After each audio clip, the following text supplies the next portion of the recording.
So, Joseph, we're going to talk a bit about your home education journey this evening and so what you're currently doing. But before we get to that, your parents obviously decided to give you a home education. Do you know why they decided that? What was the reasons they gave maybe for giving you and your siblings a home education? Well, the story that I was always told was that when I was about 18 months old, Dad came home and found Mum on the bottom of the stairs crying. And when asked why she was crying, she said that she couldn't bear the thought of sending me away to school. To which she was like, "Well, he's 18 months old. It's going to be a few years away anyway." That being said, since becoming a father myself, and our daughter was about 18 months old, I can really sympathise with that. This idea of sending your child away and having nothing to do with their education. The other factor to it, I think, which was a factor in the early days, was this big question that we have with education, which is we are called as Christians and as Christian parents, we are called to provide our children with a Christian education. We are called to, train them up in the ways of the Lord, to write the law on their heart, train up a child in the way that Mm. they should go. Um, and I think I've always said that I'm a proponent of home education, homeschooling for our American friends. But I think if we really get specific, I'm less of a proponent of home education than I am for a Christian education. I just happen to believe and strongly believe that in this country, in the United Kingdom, the only way you can truly provide, maybe a couple of exceptions, but the only way you can really truly provide a Christian education, a full Christian education, is through home education. And so I think that that Christian element certainly played into why my parents chose to homeschool us, to home educate us. We're talking when I started, we're talking 25 odd years ago. There was a lot less resources than there are today. The internet still wasn't Yeah. really a thing, and I know almost all curriculum can be found on the internet now. And so the first few years it was very higgledy piggledy, sort of pull together whatever you can find. I remember doing Carol Vorderman maths at one point. Um, but as the years went on, I mean, I'm the oldest of seven, right? So the youngest two are still in full time education. And as the years go on, more and more resources have become available, even Christian resources, particularly coming in from the States. Yeah. And I've been, it's on both sides of the family because my wife was home educated as well, and my wife's mother ran what was at the time the only Mhm. Christian educational resource Yeah. company at the time, Mictha's Resources, and so both sides of the family have been well seeped in sort of this homeschooling Christian, particularly Christian home education side of things. Yeah. And what was something that you really appreciated about being home educate being home educated? What was something that really affected you? I think particularly being allowed to follow my specific interests Hmm. in the way that I I wanted to and where I could. So I got a fairly rounded education. I was never the arty type. I was never the musical type, Hmm. although I did a bit of both. But what I particularly excelled in was maths and science. And so I was able to dive into that and go as far as I wanted to with that. I didn't have to stick to specific school years. I didn't have to stick to, limitations there. I had to keep up with the other things, with the language arts and the literature and reading and that kind of stuff. But I was allowed to go ahead and, just write reports. And, I was always very, very academic. I wrote a lot. Not every child is the same. Hmm. And that's a really important thing, I think, to bear in mind with home education. I was always very much more academic. And so what that meant was, by the time that I was 16, I had done up to A level sort of education, which Hmm. meant that at 16 I could go into university doing science, Yeah. and just that freedom to be able to go and do that. I mean, there's so many other practical benefits as well to home education. Even down to silly things like, you can go on family holidays at the cheap season. It ties into it. You're not bound by that same school year, um, and so you've got much more freedom. I think Hmm. that really would be what it boils down to. It's the freedom to be able to follow your interests, and as a parent, as an educator, that is something that is really liberating as well, being able to not be bound by a specific set of rules or principles or Yeah. timelines. You can just go for it. Yeah. And so obviously you indicated there about academics. You're more academic in your education. You're one of seven. Did you notice maybe some of your siblings weren't so academic and they excelled in other areas and Yeah. they were able to thrive there? Yeah, so this is one of the things, I do a lot of home education days, and what inevitably happens is you spend the first half of the day, talking to the children, the kids, and the second half is mostly engaging with the parents and sort of sharing your experiences. And one of the things that I try and do, when as a sort of an encouragement, I'll sort of, not pridefully, but sort of throw out my credentials. Home's educated all the way, gone on to do up to PhD level research. But number one, you probably shouldn't expect that from every single home educated child, and also, you know, part of training up the child in the way he should go is God has given different people different skills, different levels of interest, and Hmm. different areas of interest. And so to use my brother as an example, which is just as good as an example, I believe, as me in the academic world, he started his own business when he was 14. He saved up enough money to buy a wood turning lathe. That was the start. He was always much more hands on than I was or ever will be. And he went on to do, he actually went to go and do an apprenticeship and got told he was overqualified for the apprenticeship. So he went in and started working with a local builder, basically. Hmm. Started his own company when he was 20, I believe. I think he went in to do work when he was 18, 19, started his own company when he was 20. And basically, he's now a very, very successful joining company. Plus, he Yeah. does house renovations, and he owns houses, rents houses. He's gone a very different way to me, but he's gone on to become, I would argue more successfully, certainly more financially successful than me. But then I'm in ministry, so it's a different thing. But he's gone on to be able to be very, very successful in a very different field Yeah. to academia. Um, but with the same point that I often make, which is, without the normal way of doing things, without the GCSEs, without the A levels, he's gone on to become very, very successful. And so, it's an old cliche saying in the world of home education, but as parents, you are facilitators of Yeah. your child's education, and I truly believe that. I think that's a brilliant saying, because you're not there to teach your child, because well, in one sense, you're not there to teach your child, because you can't teach your child everything about what they're going to be doing in the future. You are there to facilitate that education. Now, part of that is going to be sitting down and teaching them one on one, but part of that is also going to be giving them the opportunities, exposing them to as many different opportunities as possible, and just seeing where they go. So, I went into academia. My next brother down went into building and construction, very successful there. Next brother down did go originally into academia with archaeology, then ended up going into art, very successful in art. The younger ones are still sort of, one's gone into farming a little bit, but more or less, we've all gone in very different paths Yeah. without the standard, the normal, pathways that you would normally take in a sort of conventioning schooling. Yeah. And home education has basically helped them to thrive in that area they've chose, the path they've chose to go down.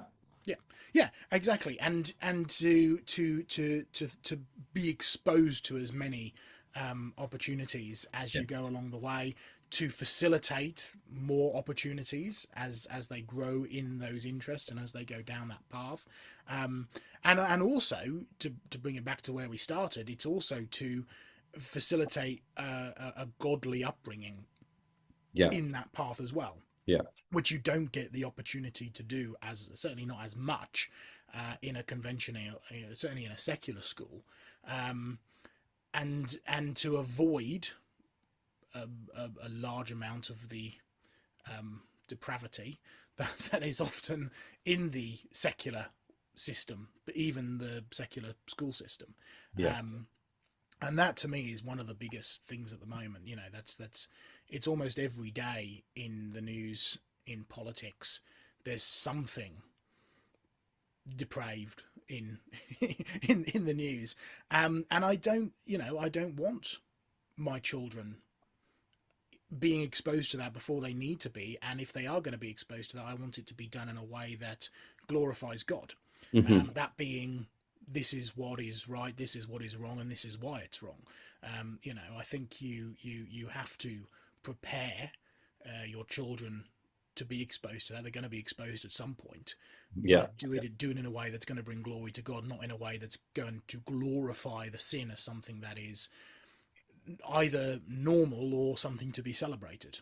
Yeah. Yeah, indeed. And I think that's one of the important points, isn't it? As home educators, we're there to safeguard our children, we're there to teach them and to point them out these things in the culture, but also to speak into that the gospel and the good news and how the gospel answers all of those Yeah. social issues that we see at the moment. Um, so obviously, Joseph, for anyone who knows you, maybe if people don't know you this evening, I know we've got about 16 people watching live. Unfortunately, guys, the comment section for some reason isn't working. But don't worry, I'll make sure I'll probe Joseph as much as I can. Obviously, people may know you as creation research, geology creation. How did home education help you thrive in that area? How did that, being home educated, bring out that interest in geology, that interest in creation?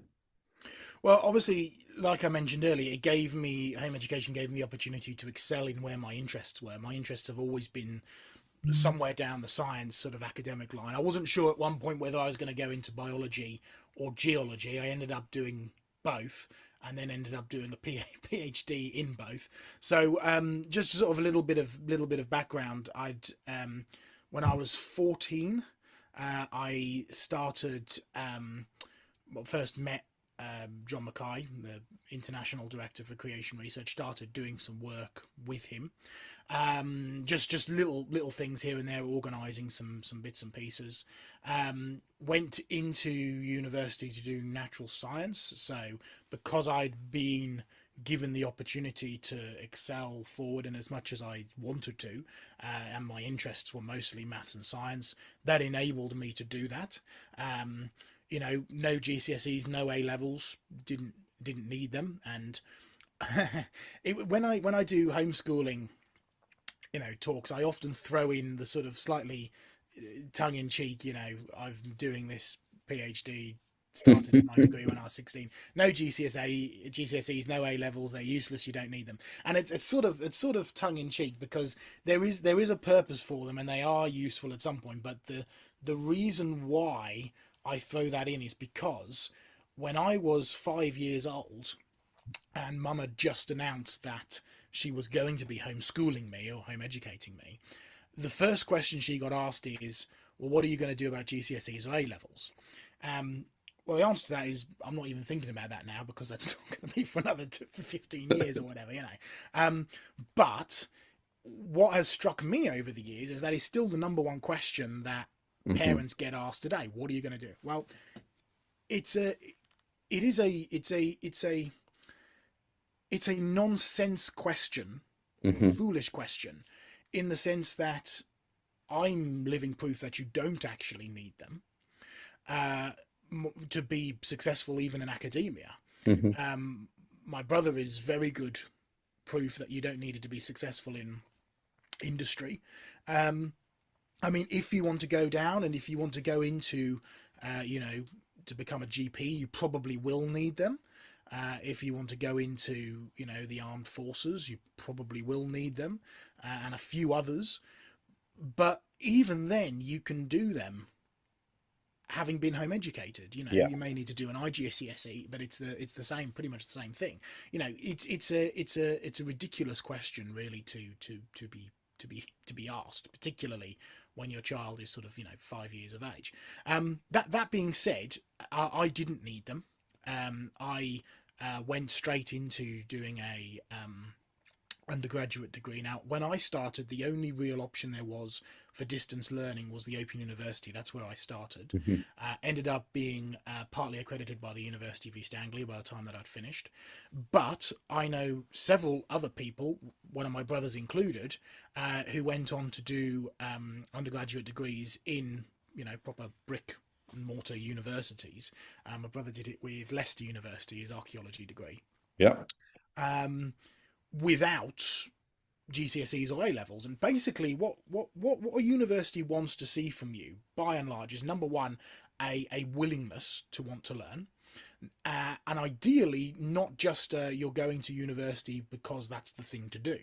Now, that's where it's become nowadays. We've got to the position where an undergraduate degree is not worth anywhere near as much as it used to be worth because so many people are doing them. And so if you show genuine competency and genuine interest in doing some original kind of research, then you're much more likely to be selected, even if you haven't got the standard GCSE or A levels. The other thing that they want to make sure is that you have actually got the ability Yeah. Yeah. to do it. So I had to pass basically an exam, and the recommendation was if you don't pass, then that's not the end. You can go back and do what they called back then an access course, which is basically a year long. It's still available, I think, with the Open University and a few others. Which is basically gets you into the mode of sort of academic writing and study, and then you can go on to do it, and you don't have to do it with the Open University. Many other universities will accept it as proof that you've got that level of ability. I passed the exam, so I went straight in to do undergraduate degree, and graduated with natural science. At the same time, I was natural science with a focus in geology. At the same time, I was working part time as a zookeeper, and then ended up going on to get a postgraduate diploma in zoology. So I was able to sort of get a mixture of both Mhm. dead things and the living things, the geology and the biology, and then those two combined was enough to put me straight in to do a PhD with the University of Liverpool in paleobiochemistry. So paleo, fossils, biochemistry, the chemistry of biology. Basically, we're looking for soft squidgy stuff in old dinosaur bones, the famous soft tissue research Yeah. side of things. But both those sides of academia gave me the ability to go into that, and I would not have been able to do that without my home educated background. Mhm. I genuinely believe that. I think that the background that I got from home education, the ability to be able to follow my interests wherever I wanted to go, is Mhm. what gave me that ability to be able to go into do my undergraduate degree when I did, which gave me the ability to do it semi part-time, so I could work semi part-time. I didn't get a student loan. I paid for it as I went. So I always say I ended my degree with no money, but with no debt, which I'm very grateful for. Yeah. And that then gave me the ability to go on to do postgraduate research and eventually my doctorate. So there are different ways around the standard academic journey. Yeah. Yeah. That's the main point of my story, and I used to get very, very stressed, like tearing my hair out type stressed. Not quite. It wasn't quite. I was 16 years old and just turned 16, and I won't say I was depressed, but I probably wasn't far off. I was really caught up with this obsession of how am I going to do what I believed God had called me to do. Hmm. How am I going to go on to be in creation ministry if I don't have the ability to get an undergraduate degree, if I don't have the ability to go on in academia? What am I actually going to do here? With the mindset that is still around today of you have to do GCSEs, A levels, and then go into university. And at one point, I was just like, well, I'll just throw it all in and become a gardener. I nothing against gardeners, but that was something that that was something that I also enjoyed. The horticulture, the doing stuff out in the gut, still do.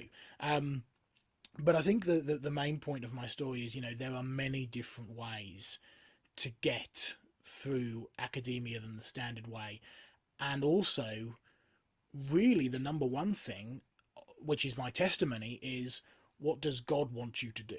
Yeah. God isn't going to call everybody to academia. God isn't going to call everybody to construction. He's not going to call everybody, anybody to or everybody to any one particular way. He calls everybody to honor him. He calls Hmm. everybody to a godly life. But not everybody's going to be called into academia. So you don't have to go down the standard academic route or even a random academic route like I did.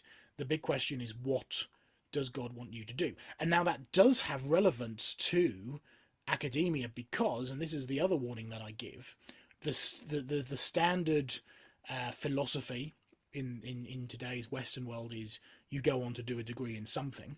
Hmm. And I would warn against that, Yeah.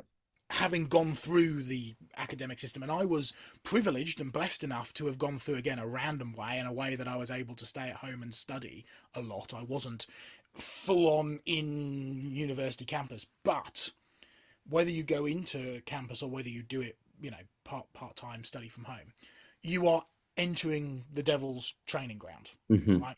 I know AIG have got stuff that they've published on, the number one place where young people, or the number one age that young people fall away from the faith is university level, and so on and so forth. And you know, I think if God has called you to go into academia, He will sustain you through that. Yeah. But you need to know that that's what He's called you to do. If you're doing it and God hasn't called you into that, then you're in trouble. And so you don't have to go down the standard way of, I just want to go on and get a degree. And also, and this is going to be slightly controversial. I know so many people who have gone on to do a degree and they're now working in a field that is completely irrelevant to their degree. Yeah. I Yeah. know so many mums who are home educating who have gone on to do degrees in business or in art or in music, and the amount of testimonies that I've heard of, I wish I hadn't have done that Hmm. because now I'm paying back my university loan now, and I wish that money was going to my children, or to help facilitate their education.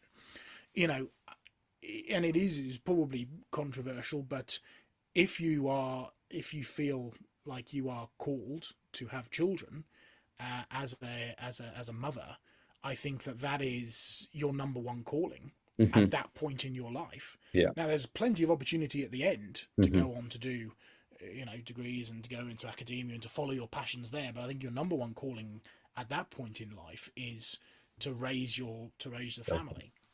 And so think very, very carefully as to whether or not God is calling you to go into academia. If He is, He will sustain you through it.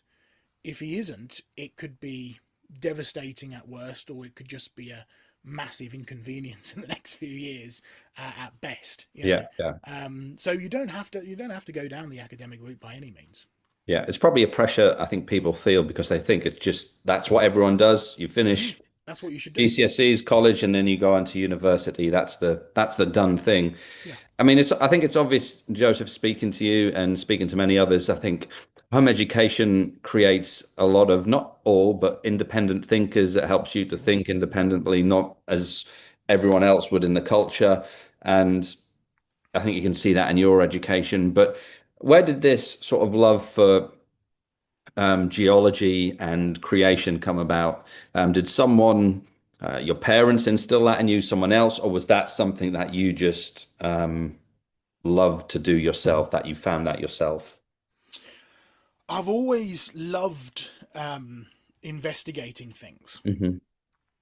and my parents were very young Christians when I came along. Didn't have a lot of knowledge of science or creation. Um, and one of the things that they'd been told was when they asked questions about dinosaurs, it was, well, dinosaurs have got, big, sharp, horrible teeth. They've got big, giant horns on their head. They love to kill things. Very Jurassic Park-esque, right? I don't think God would have created something like that. I think Hmm. Satan must have created the dinosaurs. So that's where they came from when I came along, right? Believing that dinosaurs were creations of Satan. Now, I remember I would have been like 3 or 4 years old. I remember coming home. This is sort of late 90s. I'd come back with a little party bag, and there'd be little plastic dinosaurs inside of it, and the dinosaurs would disappear overnight, and I'd never see them again, right? Because you're not going to let your child play with creations of Satan. So it wasn't until it was actually an old friend from church that gave them the old Creation Ex Nihilo magazine. Yeah, yeah. Um, and gave them a bunch of old copies of those from the 80s and the 90s, and then later subscribed to the Answers magazine and the like, and then later get involved with creation research and some of John Mackay's old resources. That was when real answers first sort of came along to questions about dinosaurs and so on and so forth. In fact, I remember my first ever book on dinosaurs was Dinosaurs by Design by Dwayne Yeah. Gish, like back in the late 80s or whenever it was published. Now, it was the first book that I was ever allowed to have on dinosaurs. And I was fascinated by this stuff. And the problem was, we would go on, I would want to go on field trips, and we'd be taken. I remember we were at West Runton in Norfolk, great place for fossils, and we got taken down there, and we were led on a field trip by the local museum, so Secular Museum, Evolutionary Museum, and the lady was leading the field trip, and my mum said to me, ignore everything that the lady says, she's going to tell you lots of lies, just learn how to find fossils. And now there's some, Yeah, some truth there. some truth there, some health there. The problem is you can find fossils, but what do they mean? Right? Yeah. How are you going to interpret them? And also, you know, a good 80-90% of what is said Yeah. on these secular field trips is fine. It's what it is. It's based on observation. It's Yeah. based on an understanding. The issue is the interpretation from an evolutionary point of view. So that's obviously Mhm. bringing in the millions of years. It's also bringing in things like, if you add the millions of years, then the way that you interpret the rock layers and their formation is going to be problematic. So there's loads of evidence at West Runton of massive catastrophic processes in the past, not just from how the chalk layers got laid down, but also from during the Ice Age, shoving up these chalk layers on top of the glacial deposits. So it's a field day for a creation geologist. But it was sort of very much like, what use is it finding fossils if we can't actually learn anything about them? Yeah. And so that really is what kickstarted a fire that hasn't gone out, of getting people out there on the field, hands on, and learning about the geology. That, coupled with the fact that when I was going through undergraduate geology, I would be taken on field trips by my professor to places that I knew, like the back of my hand, because I'd been going there since I was 7 years old. And number one, they were lectures on the beach, and they were boring. I did not enjoy them, because we would walk down and he'd point at the cliff and he'd talk about the cliff, and then we didn't go and dig, we didn't go and find anything. It was, and it was obvious that he hadn't done that either, Yeah. Yeah. because I remember thinking, oh well, we could have just done this in the classroom or on Zoom, but it's clear that he hadn't been there digging either, because he made the statement. This is Professor Ashley. He made the statement, we know that the chalk cliffs of Hunstanton were laid down in a shallow marine environment because they are exclusively shallow marine fossils. And I said, excuse me, what about the fossil trees? And he said, there aren't any fossil trees at Hunstanton. I said, yes, there are. Let me show you. And I took him around the corner and I showed him the fossil trees, right? Now, he didn't have an answer as to what the fossil trees were doing there. Now, obviously, the easy point is that fossil trees and marine creatures bury together, particularly when the trees have clearly been ripped up, torn off their roots, shredded of their branches, right? We're clearly looking at evidence that these have been laid down in a flood, right? Land, plants, and sea creatures buried together. Great evidence of a flood. We do that geology all over the world. He didn't have an answer to that, but the real clincher was a year later. I was still on the same modules Facebook group, and the professor had led the same field trip to Hunstanton, and I put a question on to the group: did he mention the fossil trees? And they said no. He said that it was an exclusively marine environment because it was exclusively marine fossils, right? So there's evidence not only that they don't know what the evidence is, but Yeah. even when they're presented with the evidence, they are not willing to change their perspective in light of new evidence. And so that was the point, that was like, right, we need to be able to train people and Mhm. children from a very young age. We need to train them how to evaluate evidence and also how to find the evidence. So let's get down on the beach, let's dig it up, and let's not just regurgitate a load of information at them. You've got to give them some information, but let's get them to think Yeah. about the world around them. Love the Lord your God with your heart, with your soul, and with your mind, right? Get them thinking about the world around them.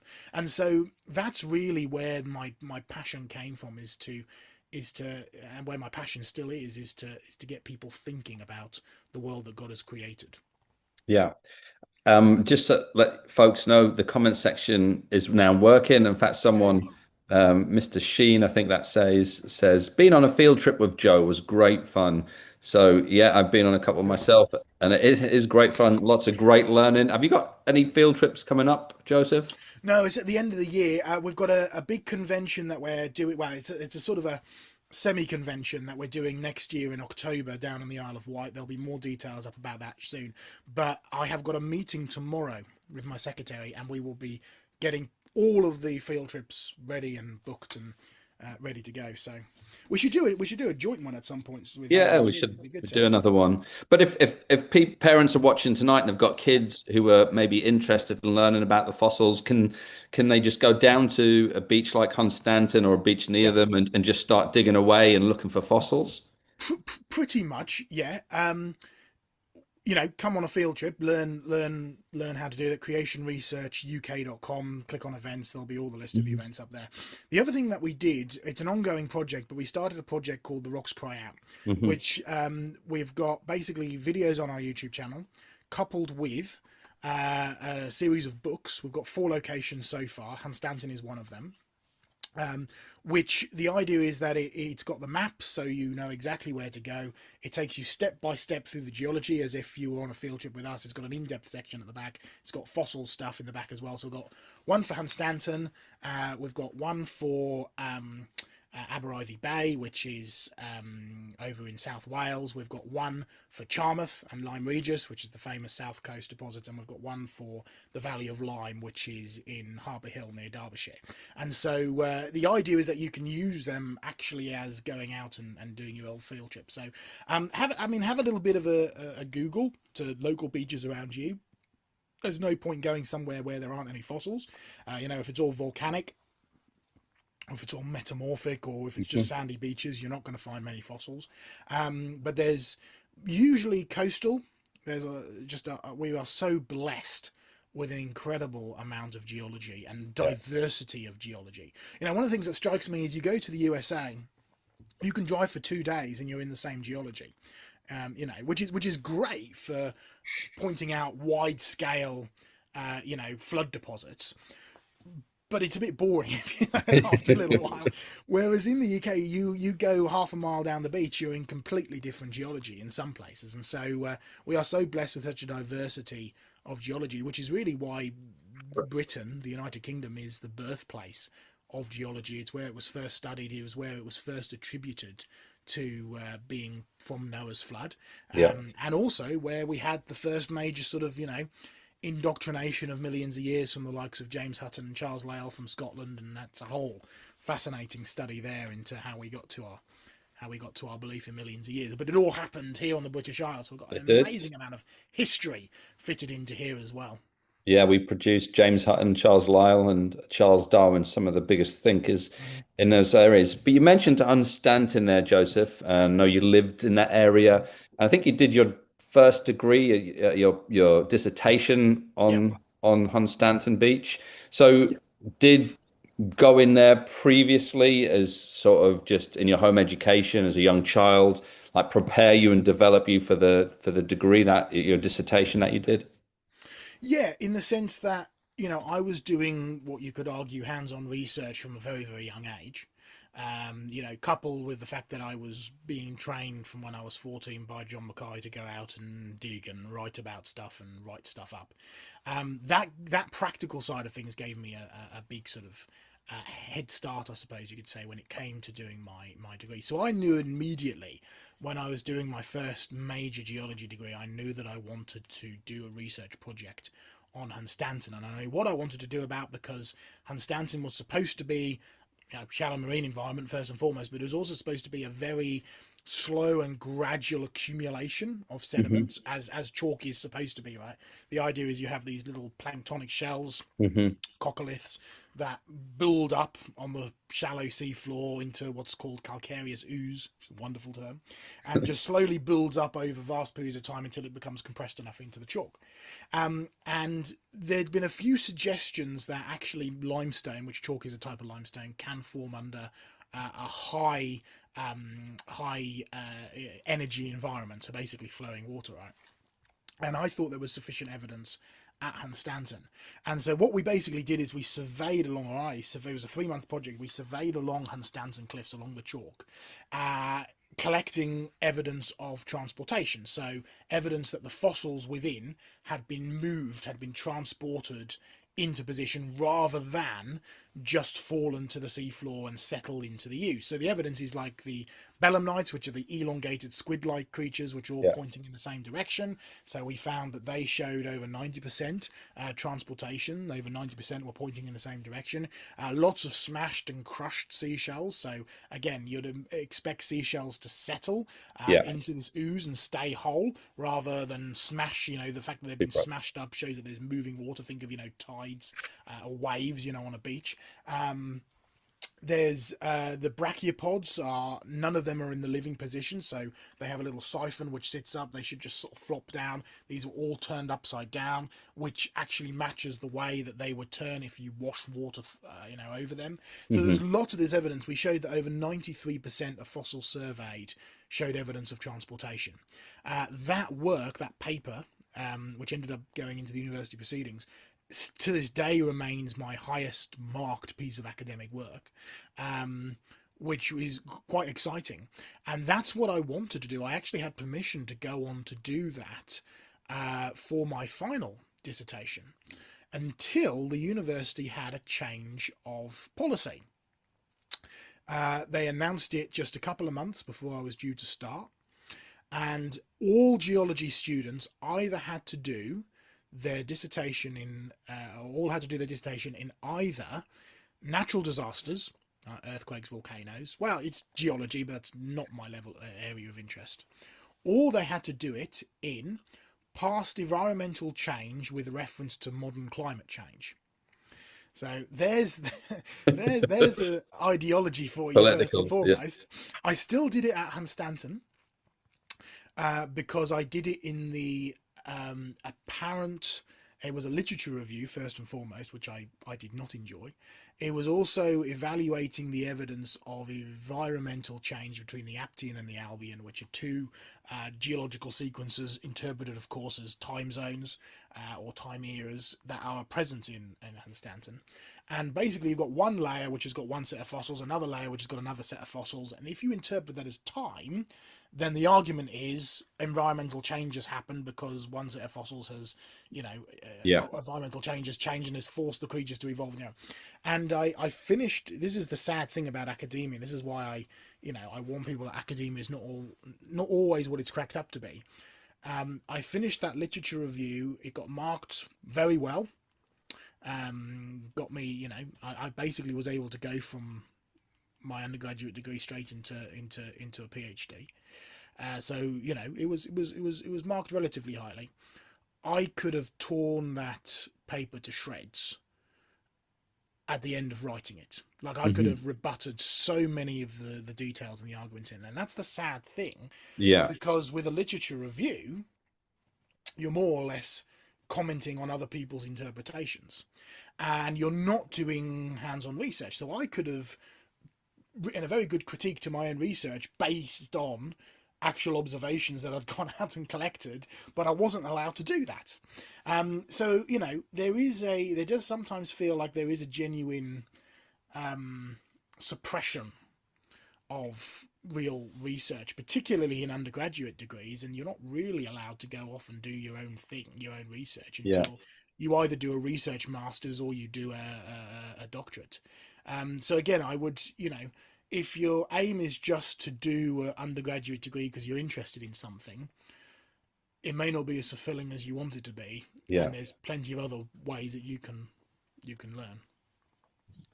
So did you find that certain branches of academia expect you to come to certain conclusions regarding the interpretation? You couldn't go against maybe the narrative of what's already believed in the system? Yeah.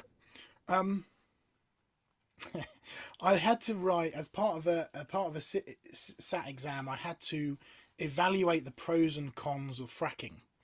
Right, the extraction of oil. Right, and I wrote about the pros and cons of fracking, and I was actually marked down on that because I did not highlight. How did they phrase it? I did not highlight the issues of or the cons of the climate change. Basically, Hmm. I wasn't positive enough about climate change by being too positive towards fracking, right? So I looked at the issues with earthquakes and so on and so forth, and some of the ground tremors and this and that and the other, and I brought the climate change argument into it a little bit, but basically I was too I didn't bring it in enough, apparently, which just kind of shows you, well, that's a whole other argument. There's a whole other piece of research, this argument of climate change and net zero and so on and so forth. It does, it only comes into fracking if you have a preconceived or pre understanding Hmm. that climate change, global warming is man-made, anthropogenic, and therefore directly connected to. So you have an underlying philosophy that you have to adhere to when you come to do evaluation of science. Yeah. That's problematic, I think, in science. It limits science in many ways. Um, I mean, you have to be careful when you're doing. We're more interested now that I'm kind of free to do more or less what I want to a certain degree in terms of research. We're fairly free in what we do and what we can research on and what we publish. We can't come in and say, oh, we believe Noah's flood did this or produced this or so on and so forth. We can't come in and say we believe the Earth is only 6,000 years old. But what we can do is we can give the three standard conclusions. Hmm. So, like the research I'm doing at the moment in soft tissue, without going into too much detail, we can basically say, really, with this presence of original biomaterials, that's the technical term, soft tissue basically, Yeah. things like collagen and blood cells, you have one of three options. Either it's contamination. Well, that's combated by the fact that there's now over 150 refereed, peer-reviewed scientific papers, secular scientific papers, documenting this soft tissue, these original biomaterials. You know, tens of different techniques, dozens of different research institutions, hundreds even of scientists. So it's a very, very widespread field. So it's not contamination. We've even been able to sequence these proteins. The other option is that, oh, well, soft tissue can last for millions of years, which is about as the unscientific as you can get. It defies all of our knowledge. Yeah. Or it calls into question the conventional dates. In other words, they're not millions of years old. Now, we don't quite say that. We say it calls into question the conventional dates. And really, you'd hope anybody who is truly scientifically minded would be able to realize which one of those is the most scientific. What we tend to find is that usually they'll choose one of the first two options, Yeah, yeah, yeah. which are both very unscientific, because you cannot question. It is the unwritten rule that you cannot question the dates.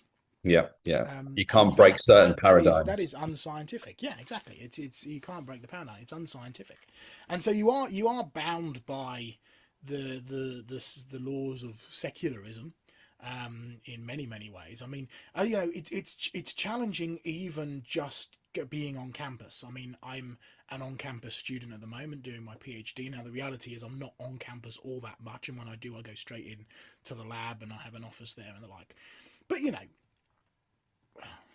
I've got to be careful. I don't want to get your YouTube channel shut down. But if you go into the men's bathroom in the men's toilets on campus, there are women's sanitary products available,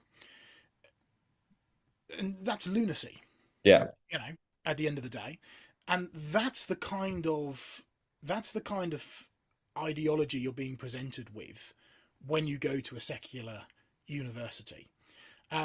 And yes, there are a few more options for Christian universities now, particularly in the States. And I know we've got Selden College, which is starting up, and I think that's great. But by and large, in the UK, most Christian universities are beyond the reach of most yeah, students, and so you're only left with a secular university to go to if you want to go to university. And that's the kind of ideology you're being, and it's only going to get worse. It's yeah, only yeah. going to get worse. And so it really is like, is this really the best place for me to be if I'm only going out of interest, or I'm only going because it's the done thing to do? That's the real challenge, I think, to people is, what is it that God wants you to do? Is it really healthy to be in this kind of environment if that's not what he's calling you to do? Yeah. Yeah, because we don't want to, as the psalmist encourages not to do, don't want to sit among the ungodly just for the sake of it. Yeah.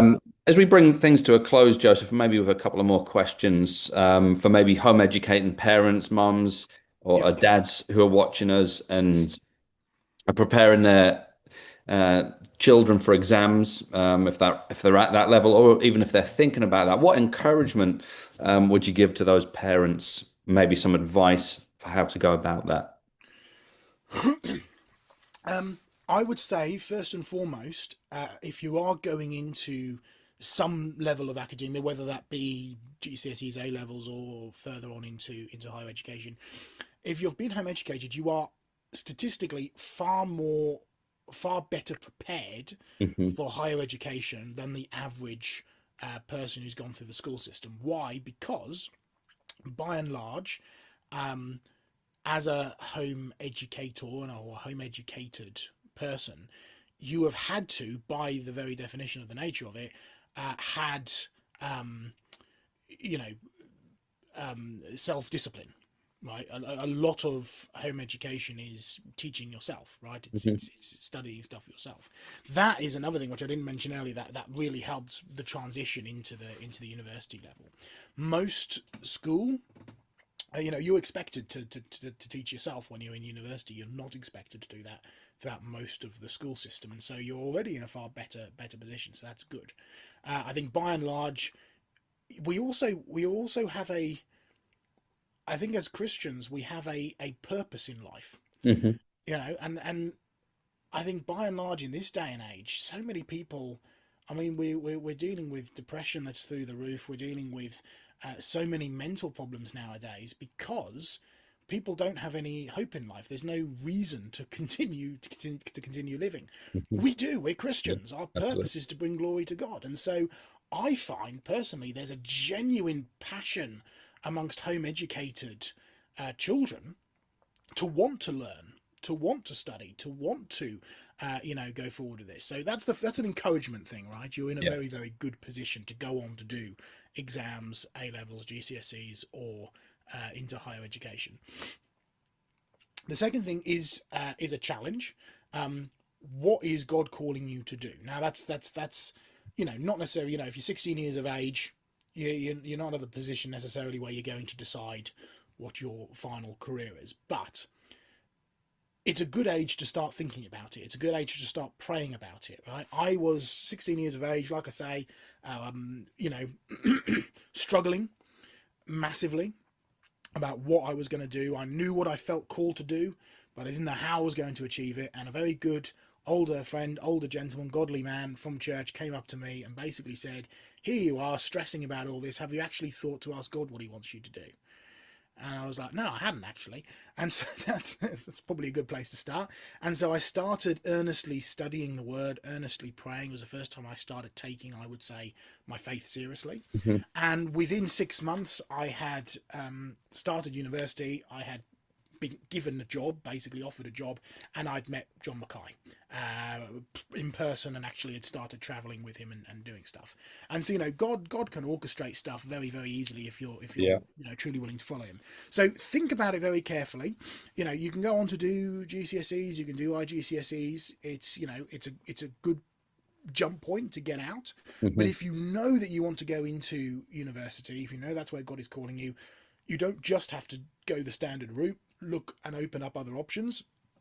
And I'm also a big fan of the idea of apprenticeship, going down to do, there's so many opportunities for that Yeah. now, where you can do your GCSEs alongside actual real practical training. Because that's the thing, you finish an undergraduate degree, and the first thing an employer is going to ask you is, what's your practical experience? Mhm. And usually you haven't got any. And so I would also encourage, getting a job, um, looking down the line of apprenticeships, looking down the line of, where are my skills, what has God blessed me with, and what can I do to use for his glory. Yeah.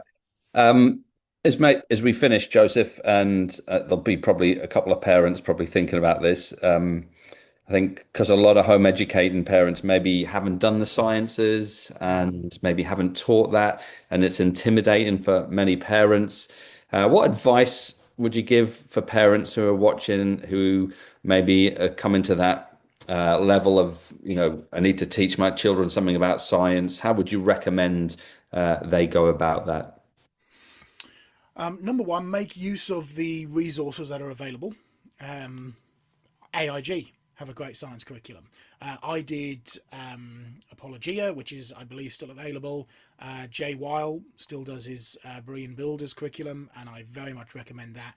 There are now lots of very good, very thorough, very Hmm. deep Christian, from a by and large creation, if not young earth creation perspective, which are designed to teach your children effectively themselves, right? So, or they are self-led, right? Even if you're there involved reading it through them and stuff, they're self-led. So number one, make use of the resources. Number two, make use of the resources that are around you. So museums, science facilities. There's lots of stuff now that's open to home educators where you can take kids to and get practical hands-on stuff. Now you have to be careful if it's going to be about fossils and millions of years, right? But that's part of the reason why we do the field trips. It's part of the reason why the curriculums are there for. It's to help you interpret correctly what the evidence says and sort of see through that. But also, number one is just don't. I'll show you what my experience with my parents. I would come up with questions, and of course, you'd go to your parents and ask them the question, and they wouldn't know the answer. And the answer was, I don't know, but it never stopped there.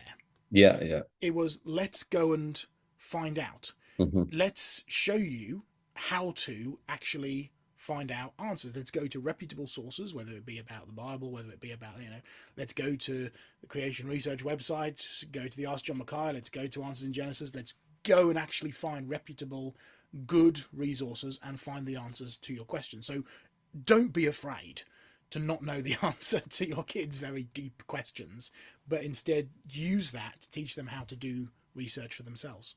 Yeah, and I think even if you don't get an answer, maybe don't stop looking. Yeah. No. Keep thinking about it.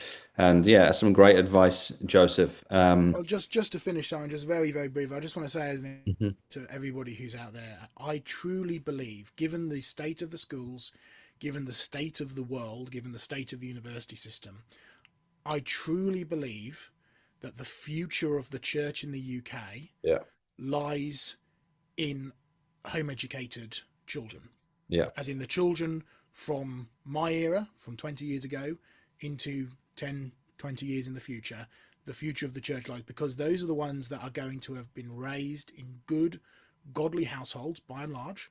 They're going to be devoid of the secular impact that Yeah. has come from the more schooling system, and they are the ones that are going to be the most firm in the word of God. That's not going to be it's not going to be exclusive, Yeah. Yeah. but I truly believe that the future, Big a part big of it. core part of the future of the church is in home educated children. So let that be an encouragement as well as a, not a warning, but but Yeah. keep striving for God. Yeah. Well, revival always comes through reformation, and reformation always begins in the home. Yeah, Um, absolutely. so, Joseph, we do thank you for your time My this pleasure. evening. I know there's been a good number of people watching online. They're blessed by it, and Lord willing, people will continue to watch this. And yeah, for those who watch this at a future date, those who are watching now, if you want to get in contact with Joseph, where's the best place to do that? Creationresearchuk.com. There's contact forms on there, information about events, and so on and so forth. Creationresearchuk.com.